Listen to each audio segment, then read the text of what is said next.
ಧರ್ಮೋಪದೇಶಕಾಂಡ ಅಧ್ಯಾಯ 30.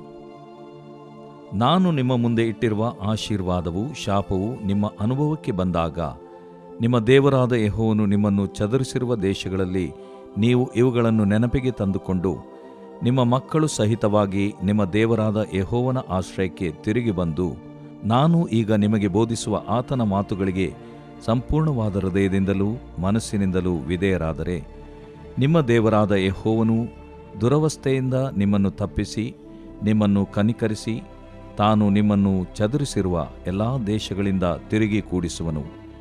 ನಿಮ್ಮಲ್ಲಿ ಯಾರಾದರೂ ಭೂಲೋಕದ ಕೊನೆಯವರೆಗೂ ಒಯ್ಯಲ್ಪಟ್ಟರೂ, ಅಲ್ಲಿಂದಲೂ ನಿಮ್ಮ ದೇವರಾದ ಯೆಹೋವನು ಅವರನ್ನು ಕರೆತಂದು ನಿಮ್ಮ ಪಿತೃಗಳಿಗೆ ಸ್ವಾಸ್ಥ್ಯವಾಗಿದ್ದ ದೇಶದಲ್ಲಿ ಸೇರಿಸಿ, ಅದು ನಿಮಗೂ ಸ್ವದೇಶವಾಗುವಂತೆ ಮಾಡಿ, ನಿಮಗೆ ಮೇಲನ್ನುಂಟು ಮಾಡಿ, ಪಿತೃಗಳಿಗಿಂತಲೂ ಅಧಿಕವಾಗಿ ನಿಮ್ಮನ್ನು ಹೆಚ್ಚಿಸುವನು. ನಿಮ್ಮ ದೇವರಾದ ಯೆಹೋವನು ನಿಮ್ಮ ಮತ್ತು ನಿಮ್ಮ ಸಂತತಿಯವರ ಹೃದಯಕ್ಕೆ ಸುನ್ನತಿ ಮಾಡುವನು. ಆಗ ನೀವು ಆತನನ್ನು ಸಂಪೂರ್ಣವಾದ ಹೃದಯದಿಂದಲೂ ಮನಸ್ಸಿನಿಂದಲೂ ಪ್ರೀತಿಸಿ ಬದುಕಿಕೊಳ್ಳುವಿರಿ. ನಿಮ್ಮ ದೇವರಾದ ಯೆಹೋವನು ಆ ಶಾಪಗಳನ್ನೆಲ್ಲ ನಿಮ್ಮನ್ನು ದ್ವೇಷಿಸಿ ಹಿಂಸಿಸಿದ ನಿಮ್ಮ ಶತ್ರುಗಳ ಮೇಲೆಯೇ ಬರಮಾಡುವನು. ನೀವಾದರೂ ಯೆಹೋವನ ಮಾತಿಗೆ ಪುನಃ ವಿಧೇಯರಾಗಿ, ನಾನು ಈಗ ನಿಮಗೆ ಬೋಧಿಸುವ ಆತನ ಆಜ್ಞೆಗಳಂತೆ ನಡೆಯುವಿರಿ. ಮತ್ತು ನಿಮ್ಮ ದೇವರಾದ ಯೆಹೋವನು ನಿಮ್ಮ ಸಂತಾನ, ಪಶು, ವ್ಯವಸಾಯಗಳನ್ನು ಹೆಚ್ಚಿಸಿ, ನಿಮ್ಮ ಎಲ್ಲ ಪ್ರಯತ್ನಗಳನ್ನು ಸಫಲಪಡಿಸಿ, ನಿಮಗೆ ಮೇಲನ್ನುಂಟು ಮಾಡುವನು. ನೀವು ನಿಮ್ಮ ದೇವರಾದ ಯೆಹೋವನ ಮಾತಿಗೆ ವಿಧೇಯರಾಗಿ ಈ ಧರ್ಮಶಾಸ್ತ್ರದ ಆಜ್ಞಾವಿಧಿಗಳನ್ನು ಅನುಸರಿಸಿ, ಸಂಪೂರ್ಣವಾದ ಹೃದಯದಿಂದಲೂ ಮನಸ್ಸಿನಿಂದಲೂ ಆತನ ಕಡೆಗೆ ತಿರುಗಿಕೊಳ್ಳಲು, ಆತನು ನಿಮ್ಮ ಪಿತೃಗಳ ವಿಷಯದಲ್ಲಿ ಸಂತೋಷಪಟ್ಟ ಹಾಗೆಯೇ ನಿಮ್ಮ ವಿಷಯದಲ್ಲಿಯೂ ತಿರುಗಿ ಸಂತೋಷಪಟ್ಟು ನಿಮಗೆ ಮೇಲನ್ನುಂಟು ಮಾಡುವನು.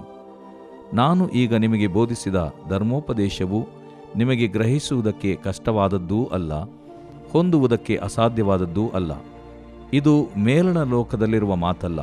ನಮಗೋಸ್ಕರ ಮೇಲಣ ಲೋಕವನ್ನು ಏರಿ ಅದನ್ನು ತಿಳಿದುಕೊಂಡು ಬಂದು ನಮಗೆ ತಿಳಿಸುವಷ್ಟು ಶಕ್ತರು ಯಾರಿದ್ದಾರೆ?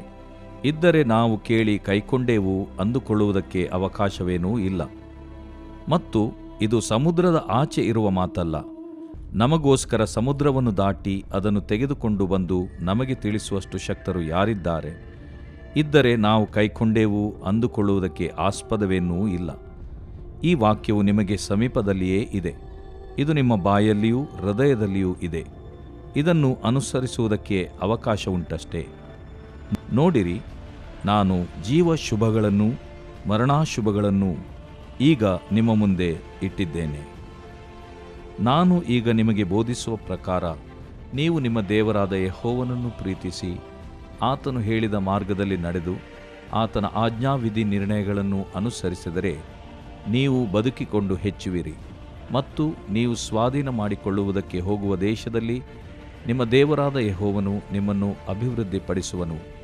ಆದರೆ ನೀವು ಆತನನ್ನು ಬಿಟ್ಟು ಆತನ ಮಾತನ್ನು ಕೇಳಲೊಲ್ಲದೆ ಮರಳುಗೊಂಡವರಾಗಿ ಇತರ ದೇವರುಗಳನ್ನು ಪೂಜಿಸಿ ಸೇವಿಸಿದರೆ, ನೀವು ಸ್ವಾಧೀನ ಮಾಡಿಕೊಳ್ಳುವುದಕ್ಕೆ ಯೊರ್ದನ್ ಹೊಳೆಯನ್ನು ದಾಟಿ ಹೋಗುವ ದೇಶದಲ್ಲಿ ಬಹುಕಾಲ ಇರದೆ ನಾಶವಾಗಿಯೇ ಹೋಗುವಿರೆಂದು ನಾನು ಈಗ ನಿಮಗೆ ಖಂಡಿತವಾಗಿ ತಿಳಿಸುತ್ತೇನೆ. ನಾನು ಜೀವಮರಣಗಳನ್ನೂ ಆಶೀರ್ವಾದ ಶಾಪಗಳನ್ನೂ ಈಗ ನಿಮ್ಮ ಮುಂದೆ ಇಟ್ಟಿದ್ದೇನೆ. ಇದಕ್ಕೆ ಭೂಮ್ಯಾಕಾಶಗಳು ಸಾಕ್ಷಿಗಳಾಗಿರಲಿ. ಆದುದರಿಂದ ನೀವು ನಿಮ್ಮ ಸಂತತಿಯವರು ಬದುಕಿಕೊಳ್ಳುವಂತೆ ಜೀವವನ್ನೇ ಆದುಕೊಳ್ಳಿರಿ. ನಿಮ್ಮ ದೇವರಾದ ಯೆಹೋವನನ್ನು ಪ್ರೀತಿಸಿ ಆತನ ಮಾತಿಗೆ ವಿಧೇಯರಾಗಿರ್ರಿ. ಆತನನ್ನು ಹೊಂದಿಕೊಂಡೇ ಇರ್ರಿ. ಯೆಹೋವನು ನಿಮ್ಮ ಪಿತೃಗಳಾದ ಅಬ್ರಹಾಂ, ಇಸಾಕ್, ಯಾಕೋಬರಿಗೆ ಪ್ರಮಾಣ ಮಾಡಿಕೊಟ್ಟ ದೇಶದಲ್ಲಿ ನೀವು ಬದುಕಿಕೊಳ್ಳುವುದಕ್ಕೂ ಬಹುಕಾಲ ಇರುವುದಕ್ಕೂ ಆತನೇ ಆಧಾರ. ದೇವರು ಪ್ರೀತಿಸುವ ಪ್ರೀತಿಯ ಬಿಗ್ ಜೆ ಟಿವಿ ಪ್ರಿಯ ವೀಕ್ಷಕರಿಗೆ ನಮ್ಮ ಕರ್ತನಾದ ಯೇಸು ಕ್ರಿಸ್ತನ ಹೆಸರಿನಲ್ಲಿ ನಿಮ್ಮನ್ನು ವಂದಿಸಿ ಆಹ್ವಾನಿಸುತ್ತಿದ್ದೇವೆ. ಮತ್ತೊಂದು ಅಧ್ಯಯನಕ್ಕಾಗಿ. ದೇವರ ವಾಕ್ಯ ಅಧ್ಯಯನ ಮಾಡುವಂಥದ್ದು ವೇಸ್ಟ್ ಅಲ್ಲ, ವ್ಯರ್ಥವೂ ಅಲ್ಲ, ಅದು ಕಷ್ಟವೂ ಅಲ್ಲ. ಯಾಕಂದರೆ ಅದು ದೇವರ ಚಿತ್ತ, ದೇವರ ಆಶೆ, ದೇವರನ್ನು ಹೆಚ್ಚಾಗಿ ತಿಳ್ಕೊಳ್ಳುವಂತೆ, ದೇವರ ಮನಸ್ಸನ್ನು ಹೆಚ್ಚಾಗಿ ತಿಳ್ಕೊಳ್ಳುವಂತೆ, ದೇವರ ಕಾರ್ಯಗಳನ್ನು ಹೆಚ್ಚಾಗಿ ತಿಳ್ಕೊಳ್ಳುವಂತೆ, ದೇವರ ಪ್ರತಿಕ್ರಿಯೆಗಳನ್ನು, ರಿಯಾಕ್ಷನ್ಸ್ಗಳನ್ನು ತಿಳ್ಕೊಳ್ಳುವಂತೆ, ದೇವರ ಮನಸ್ಸನ್ನು ತಿಳ್ಕೊಳ್ಳುವಂತೆ, ದೇವರ ಆಶೆಯನ್ನು ತಿಳ್ಕೊಳ್ಳುವಂತೆ, ದೇವರ ವಾಗ್ದಾನಗಳನ್ನು ತಿಳ್ಕೊಳ್ಳುವಂತೆ, ದೇವರ ಆಜ್ಞೆಗಳನ್ನು ತಿಳ್ಕೊಳ್ಳುವಂತೆ, ದೇವರ ಮಾರ್ಗದರ್ಶನ ತಿಳ್ಕೊಳ್ಳುವಂತೆ, ದೇವರನ್ನೇ ತಿಳ್ಕೊಳ್ಳುವಂತೆ ಸಹಾಯ ಮಾಡುವಂಥದ್ದು, ದೇವರ ಒಡಂಬಡಿಕೆಗಳನ್ನು ತಿಳ್ಕೊಳ್ಳುವಂತೆ ಅನುಕೂಲ ಮಾಡುವುದು ದೇವರ ವಾಕ್ಯ. ದೇವರಿಗೆ ಮಾತ್ರ ಅಲ್ಲ, ನಮ್ಮ ಬಗ್ಗೆ ಕೂಡ ನಾವು ತಿಳ್ಕೊಳ್ಳುವಂತೆ, ನಮ್ಮ ಭವಿಷ್ಯವನ್ನು ನಾವು ತಿಳ್ಕೊಳ್ಳುವಂತೆ, ನಮ್ಮ ಮಾರ್ಗದರ್ಶನವನ್ನು ನಾವು ತಿಳ್ಕೊಳ್ಳುವಂತೆ, ನಮ್ಮ ಒಡಂಬಡಿಕೆಯನ್ನು ತಿಳ್ಕೊಳ್ಳುವಂತೆ, ನಮ್ಮ ಸಂತೋಷವನ್ನು ತಿಳ್ಕೊಳ್ಳುವಂತೆ, ನಮ್ಮ ಆನಂದವನ್ನು ನಾವು ತಿಳ್ಕೊಳ್ಳುವಂತೆ, ನಮ್ಮ ಇತರರೊಡನೆ ಇರತಕ್ಕಂಥ ಸಂಬಂಧವನ್ನು, ದೇವ್ರ ಚಿತ್ತ ನಮಗಾಗಿರುವಂಥದ್ದನ್ನು ನಾವು ತಿಳ್ಕೊಳ್ಳುವಂತೆ ಸಹಾಯ ಮಾಡುವಂಥದ್ದು, ಎಲ್ಲಕ್ಕೂ ಸಹಾಯಕರ, ಯಶಸ್ವಿ, ಕೃತಾರ್ಥತೆ, ಸಂತೋಷ, ಸಮಾಧಾನ, ಏಳಿಗೆ, ರಕ್ಷಣೆ, ವಿಮೋಚನೆ, ಪ್ರಭಾವ, ಪ್ರಗತಿ, ಪರಿವರ್ತನೆ, ರೂಪಾಂತರ ಇವೆಲ್ಲವೂ ಇಲ್ಲಿದೆ. ಎಲ್ಲವೂ ದೇವರಲ್ಲಿದೆ. ದೇವರನ್ನು ತಿಳ್ಕೊಳ್ಳುವಂಥದ್ದು ದೇವರ ವಾಕ್ಯದಿಂದ. ಆದ ಕಾರಣ ನಾವು ಒಟ್ಟಾಗಿ ಸೇರಿ ನಾವು ಒಂದೊಂದು ಅಧ್ಯಯನ ಮಾಡಿಕೊಳ್ಳುವಂಥದ್ದು ವೇಸ್ಟ್ ಅಲ್ಲ, ವ್ಯರ್ಥ ಅಲ್ಲ. ನಾವು ಮಾಡುವಂಥದ್ದು ಭಾಳ ಪ್ರಾಮುಖ್ಯವಾದಂಥ ಒಂದು ಸಂಗತಿ. ಯಾಕಂತ ಹೇಳಿದ್ರೆ ಕೀರ್ತನೆ 119:18ನೇ ವಚನದಲ್ಲಿ, ಯೆಹೋವನೇ ನಿನ್ನ ಧರ್ಮಶಾಸ್ತ್ರವು ಪರಲೋಕದಲ್ಲಿ ಶಾಶ್ವತವಾಗಿ ಸ್ಥಾಪಿಸಲ್ಪಟ್ಟಿದೆ. ಪರಲೋಕ ಹೋದ ಮೇಲೆ ಕೂಡ ಬೈಬಲ್ ಸ್ಟಡಿನೇ. ಎಫೆಸದವರಿಗೆ ಬರೆದ ಪತ್ರಿಕೆ 2ನೇ ಅಧ್ಯಾಯ 7ನೇ ವಚನದಲ್ಲಿ, ಮುಂದಣ ಯುಗಗಳಲ್ಲಿ ದೇವರು ತನ್ನ ಕೃಪೆಯ ಐಶ್ವರ್ಯ, ಕೃಪಾತಿಶಯವನ್ನು ತೋರಿಸ್ಬೇಕಂತ ಹೇಳ್ಬಿಟ್ಟು ಯೋಜನೆ ಮಾಡಿದ್ದಾನೆ. ಆದ ಕಾರಣ ಯುಗಾಂತರದಲ್ಲಿ ಕೂಡ ಬೈಬಲ್ ಸ್ಟಡಿ. ಧರ್ಮೋಪದೇಶಕಾಂಡ 30ನೇ ಅಧ್ಯಾಯವನ್ನು ಇಂದು ನಾವು ಅಧ್ಯಯನ ಮಾಡಿಕೊಳ್ಳಲಿಕ್ಕಿದ್ದೇವೆ. The book of Deuteronomy chapter 30.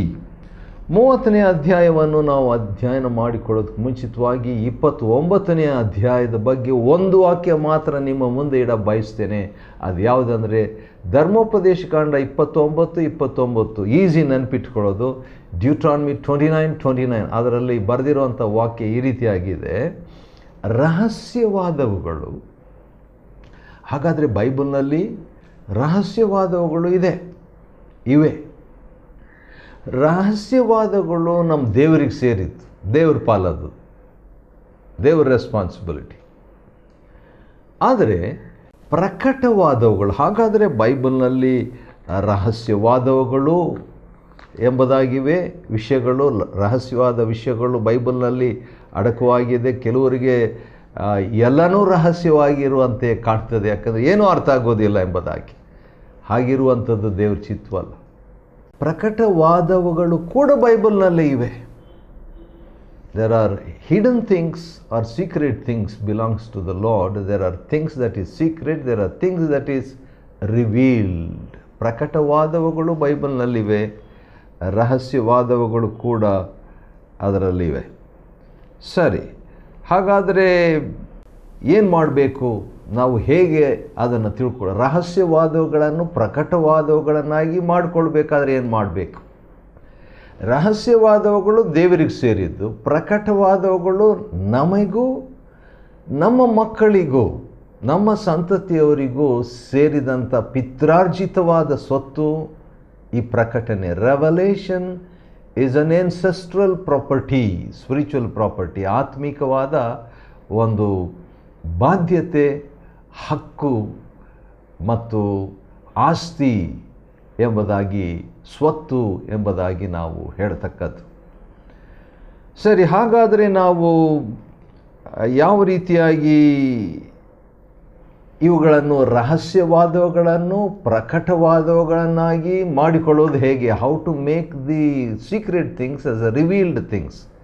ರಹಸ್ಯ, ಅದನ್ನು ಒಂದು ಮಾರ್ಗವಿದೆ. ಅದು ಜ್ಞಾನೋಕ್ತಿ 25ನೇ ಅಧ್ಯಾಯದ 2ನೇ ವಚನದಲ್ಲಿರುವಂಥ ಒಂದು ಮಾತು.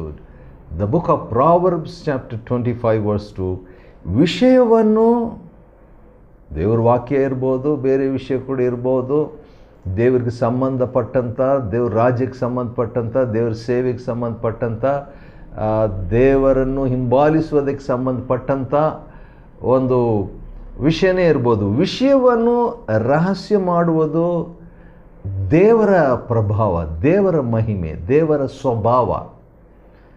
ದೇವ್ರು ಬರೀ ಜೀವಮಾನವೆಲ್ಲ ನಾವು ರಹಸ್ಯದಲ್ಲಿ ಇರಬೇಕೆಂಬುದು ದೇವ್ರ ಚಿತ್ತ ಅಲ್ಲ. ನಮ್ಮ ಪಾರ್ಟು ಇದೆ. ನಾವು ಕೂಡ ಪ್ರಕಟಣೆಗಳನ್ನು ಹೊಂದಿಕೊಳ್ಬೇಕು. ಅದು ಹಾಗೇ ಇದೆ ಅಂತ ಬಿಟ್ಬಿಡಬಾರ್ದು. ಆದರೆ ದೇವರು ವಿಷಯವನ್ನು ರಹಸ್ಯ ಮಾಡುವುದು ದೇವರ ಪ್ರಭಾವವಾಗಿದ್ದರೆ, ದೇವರ ಸ್ವಭಾವವಾಗಿದ್ದರೆ, ವಿಷಯವನ್ನು ವಿಮರ್ಶೆ ಮಾಡುವುದು, ಅದನ್ನು ಪ್ರಕಟಣೆ ಮಾಡುವುದು ರಾಜರ ಪ್ರಭಾವ. ಯಾರು ರಾಜರಾಗಿರ್ತಾರೋ, ಯಾರು ತಮ್ಮ ಜೀವನದಲ್ಲಿ ಆಶಾಪಾಶಗಳನ್ನು ಜಯಿಸುವ ರಾಜರಾಗಿರ್ತಾರೋ, ಶೋಧನೆಗಳನ್ನು ಜಯಿಸುವ ರಾಜರಾಗಿರ್ತಾರೋ, ರಾಜನ ಹಾಗೆ ಹಿಂಬಾಲಿಸುವಂಥ ರಾಜರಾಗಿರ್ತಾರೋ, ಅಂಥವರಿಗೆ ವಿಷಯಗಳು ವಿಮರ್ಶೆ ಆಗ್ತವೆ, ಪ್ರಕಟವಾಗ್ತವೆ. ದೇವರು ಬೇಕಂತ ಅದನ್ನು ಮರೆ ಮಾಡ್ತಾನೆ, ಆದರೆ ನಾವು ಬೇಕಂತ ಮರೆ ಮಾಡಿದ್ದಂಥದ್ದನ್ನು, ರಹಸ್ಯವನ್ನು ಪ್ರಕಟ ಮಾಡಿಕೊಳ್ಳುವಂಥ ಹಂಗಿನಲ್ಲಿದ್ದೇವೆ, ಭಾಗ್ಯದಲ್ಲಿದ್ದೇವೆ. ಸರಿ, ಇಷ್ಟು ಸಾಕು. 30ನೇ ಅಧ್ಯಾಯಕ್ಕೆ ನಾವು ಮುಂದುವರಿಸೋಣ. ಧರ್ಮೋಪದೇಶ ಕಾಂಡ 30ನೇ ಅಧ್ಯಾಯದಲ್ಲಿ ನೆನಪಿರಲಿ, ಮೋಶೆ ಕೊನೆಯ ಸಂದೇಶವನ್ನು, 3 ಸಂದೇಶಗಳನ್ನು ಧರ್ಮೋಪದೇಶ ಕಾಂಡದಲ್ಲಿ ಕೊಡ್ತಾನೆ. ಈಗಾಗಲೇ 1ರಿಂದ 4 ಅಧ್ಯಾಯಗಳಲ್ಲಿ ಮೊದಲನೇ ಒಂದು ಸಂದೇಶ, 5ರಿಂದ ಇರುವಂಥ 28 ಅಧ್ಯಾಯಗಳಲ್ಲಿ 2ನೇ ಸಂದೇಶ, 29 ಮತ್ತು 30 ಅಧ್ಯಾಯಗಳಲ್ಲಿ 3ನೇ ಸಂದೇಶ. 3ನೇ ಸಂದೇಶದ ಕೊನೆಯ ಅಧ್ಯಾಯಕ್ಕೆ ನಾವು ಬಂದಿದ್ದೇವೆ. ಮೋಶೆ ಕೊಟ್ಟಂಥ, ಇನ್ನೇನು ಕಾನಾನ್ ದೇಶಕ್ಕೆ ಹೋಗೋ ಮುಂಚೆ, ದೇಹ ಬಿಟ್ಟು ಹೋಗೋ ಮುಂಚೆ, ಕರ್ತನ ಕಡೆ ಸೇರೋ ಮುಂಚೆ ಮೋಶೆ ಕೊಟ್ಟಂಥ ಕೊನೆಯ ಅಧ್ಯಾಯ, ಕೊನೆಯ ಸಂದೇಶದ ಕೊನೆಯ ಅಧ್ಯಾಯ 30ನೇ ಅಧ್ಯಾಯ. ಯೆಹೋವನು ಅಂದರೆ ದೇವರು ಇಲ್ಲಿ ತನ್ನ ಕನಿಕರವನ್ನು ವ್ಯಕ್ತಪಡಿಸ್ತಾನೆ.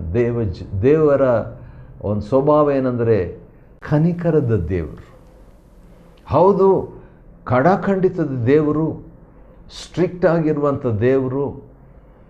ಆದರೂ ಅದೇ ಸಂದರ್ಭದಲ್ಲಿ ಹಳೆ ಒಡಂಬಡಿಕೆಯಲ್ಲಿ ಕೂಡ ದೇವರು ಕರುಣಿಸುವ, ಕಟಾಕ್ಷವಿಡುವ ಮತ್ತು ಕ್ಷಮಿಸುವ ದೇವರು ಆಗಿದ್ದಾರೆ. ಸರಿ, ನಾನು ನಿಮ್ಮ ಮುಂದೆ ಇಟ್ಟಿರುವ ಆಶೀರ್ವಾದವು, ಶಾಪವು ನಿಮ್ಮ ಅನುಭವಕ್ಕೆ ಬಂದಾಗ ನಿಮ್ಮ ದೇವರಾದ ಯೆಹೋವನು ನಿಮ್ಮನ್ನು ಚದುರಿಸಿರುವ, ಅಂದರೆ ಮುಂದೆ ಇವರಿಗೆ ಈ ರೀತಿಯಾಗಿ ಆಗ್ತದೆ. ಮೋಶೆಯ ಕಾಲದ ನಂತರ ಕೂಡ, ಯೆಹೋಶುವನ ಕಾಲದ ನಂತರ ಕೂಡ ಇವರ ಸ್ವಭಾವ ಮೊಂಡುತನ, ಇವರು ಚದರಿ ಹೋಗುವಂಥವರು, ಒಡಂಬಡಿಕೆಯನ್ನು ಮೀರುವಂಥವರು. ಅದರ ನಿಮಿತ್ತವಾಗಿ ಲೋಕಾದ್ಯಂತ ಚದರಿ ಹೋಗ್ತಾರೆ. ಚದರಿ ಹೋದಾಗ್ಯೂ ಕೂಡ ಒಂದು ವೇಳೆ ಇದೇ ಮಾತುಗಳನ್ನು ಅವರು ತಕ್ಕೊಂಡು ಸಂಪೂರ್ಣ ಹೃದಯದಿಂದಲೂ ಮನಸ್ಸಿನಿಂದಲೂ ವಿಧೇಯರಾದರೆ, there is always a way back to God. ದೇವರ ಕಡೆಗೆ ಯಾವಾಗಲೂ ಹಿಂದಿರುಗಿ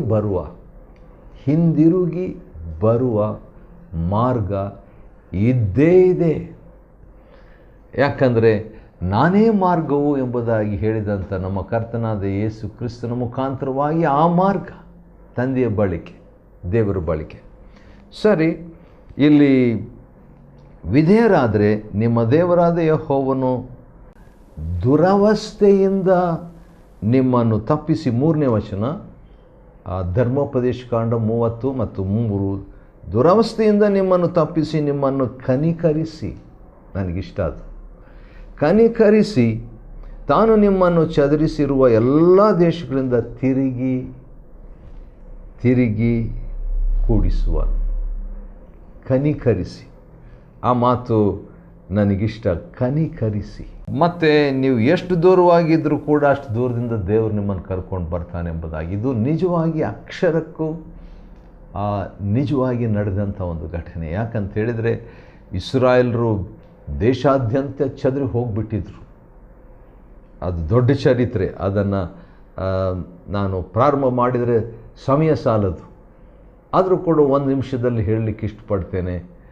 ಸುಮಾರು 33 ಕ್ರಿಸ್ತ ಶಕ ಯೇಸು ಕ್ರಿಸ್ತನು ಒಂದು ಪ್ರವಾದನೆ ನುಡಿದಿದ್ದು ಏನಂದರೆ, ಕಲ್ಲಿನ ಮೇಲೆ ಕಲ್ಲಿರದಂತೆ ದೇವಾಲಯ ಕೆಡವಲ್ಪಡುತ್ತದೆ ಎಂಬುದಾಗಿ ಹೇಳಿದಂತೆಯೇ ಕ್ರಿಸ್ತ ಶಕ 70ರಲ್ಲಿ ಜನರಲ್ ಟೈಟಸ್ ಎಂಬಾತನು ರೋಮಾ ಚಕ್ರವರ್ತಿ ಬಂದು ಯೆರೂಸಲೇಮನ್ನು ನಾಶ ಮಾಡಿ ಇಸ್ರಾಯೇಲ್ ಎಂಬ ದೇಶ ಇಲ್ಲದಂತೆ ಮಾಡಿ ಆಯಿತು.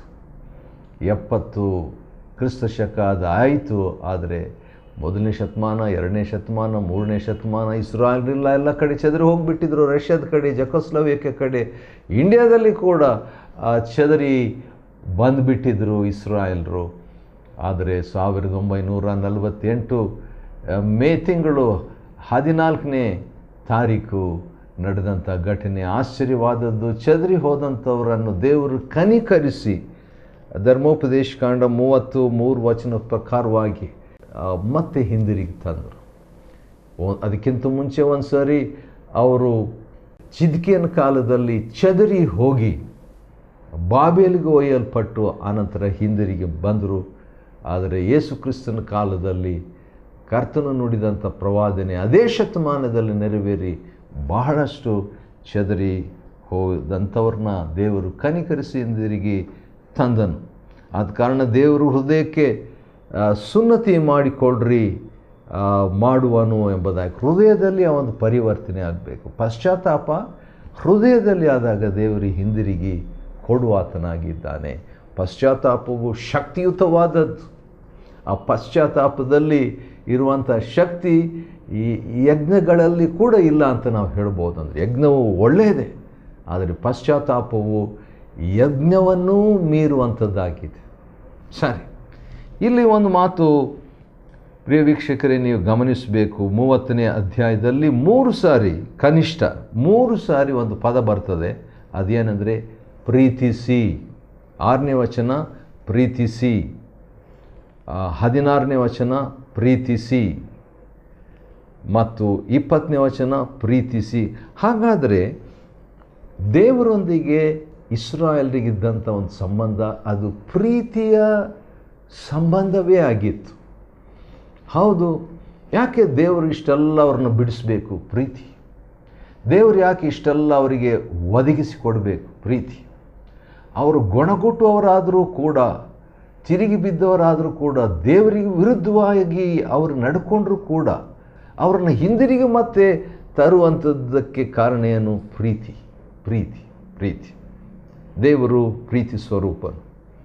ಸರಿ, ಅವರು ಮತ್ತೆ ವಿಧೇಯರಾದರೆ, 8ನೇ ವಚನ, ಪುನಃ ವಿಧೇಯರಾದರೆ ನಾನು ನಿಮ್ಮನ್ನು ಅಭಿವೃದ್ಧಿಪಡಿಸುವೆನೆಂಬಂಥ ವಾಗ್ದಾನ. ಯಾಕಂದರೆ ಅಬ್ರಹಾಮನಿಗೆ ದೇವರು ಕೊಟ್ಟಂಥ ವಾಗ್ದಾನದ ನೆರವೇರಿಕೆ ದೇವರು ಆಗಾಗ ನೆನಪಿಸಿಕೊಳ್ಳುವಾತನಾಗಿದ್ದಾನೆ.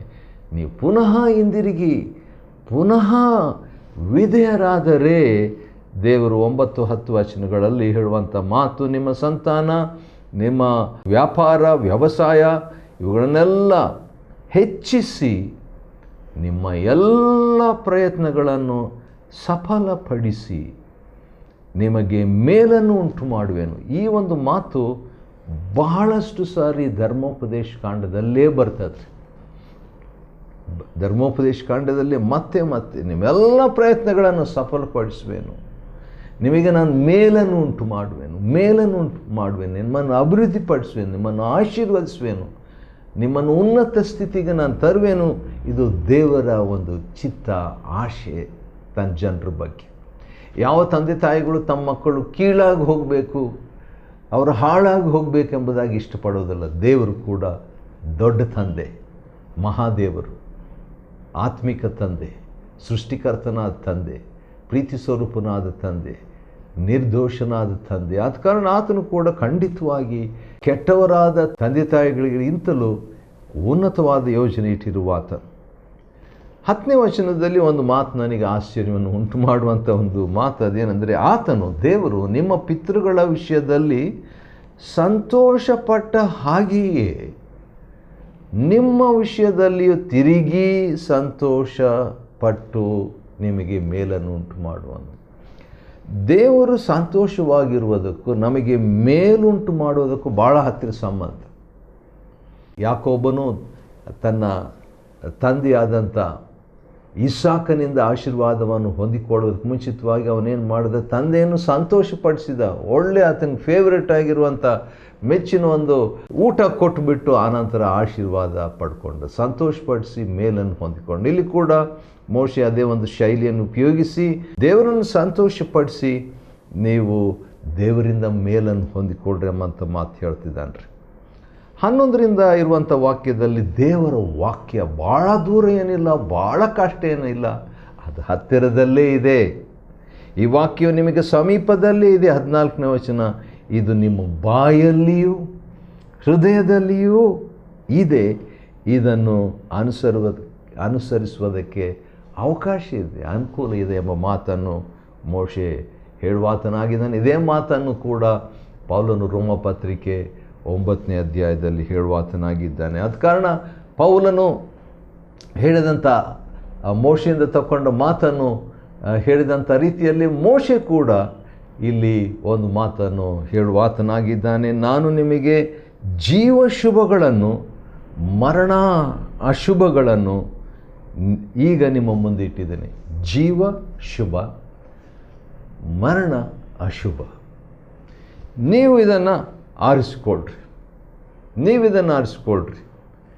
ಎರಡೂ ಆರಿಸ್ಕೊಳ್ರಿ ಅಂತ ಹೇಳಿಲ್ಲ. 19ನೇ ವಚನದಲ್ಲಿ ನೀವು ನಿಮ್ಮ ಸಂತತಿಯವರು ಬದುಕಿಕೊಳ್ಳುವಂತೆ ಜೀವವನ್ನೇ ಆರಿಸಿಕೊಳ್ಳ್ರಿ.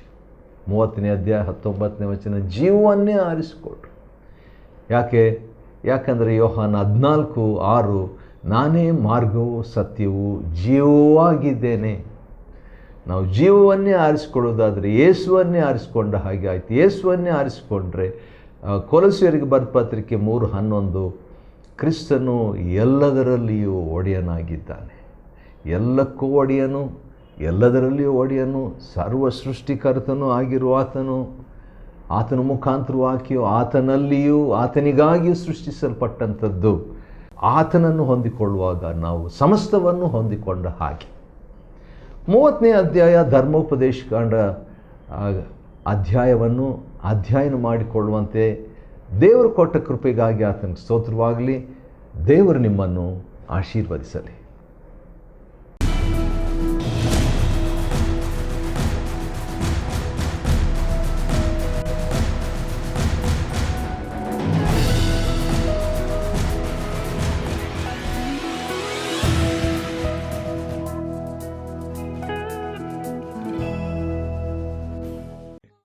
Chapter 30.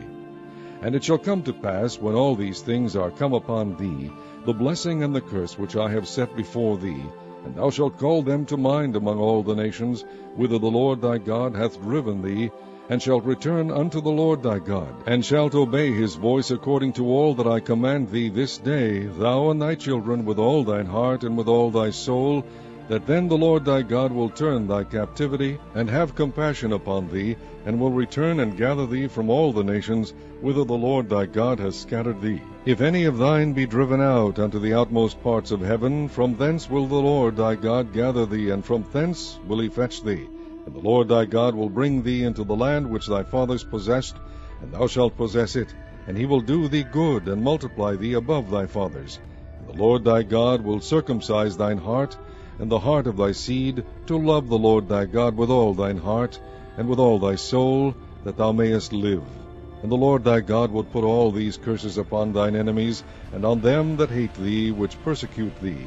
And thou shalt return, and obey the voice of the Lord, and do all his commandments which I command thee this day. And the Lord thy God will make thee plenteous in every work of thine hand, in the fruit of thy body, and in the fruit of thy cattle, and in the fruit of thy land, for good. For the Lord will again rejoice over thee for good, as he rejoiced over thy fathers. If thou shalt hearken unto the voice of the Lord thy God, to keep his commandments and his statutes, which are written in this book of the law, and if thou return unto the Lord thy God with all thine heart and with all thy soul, for this commandment which I command thee this day, it is not hidden from thee, neither is it far off. It is not in heaven, that thou shouldest say, Who shall go up for us to heaven, and bring it unto us, that we may hear it and do it? Neither is it beyond the sea, that thou shouldest say, Who shall go over the sea for us, and bring it unto us, that we may hear it, and do it? But the word is very nigh unto thee, in thy mouth, and in thy heart, that thou mayest do it. See, I have set before thee this day life and good, and death and evil.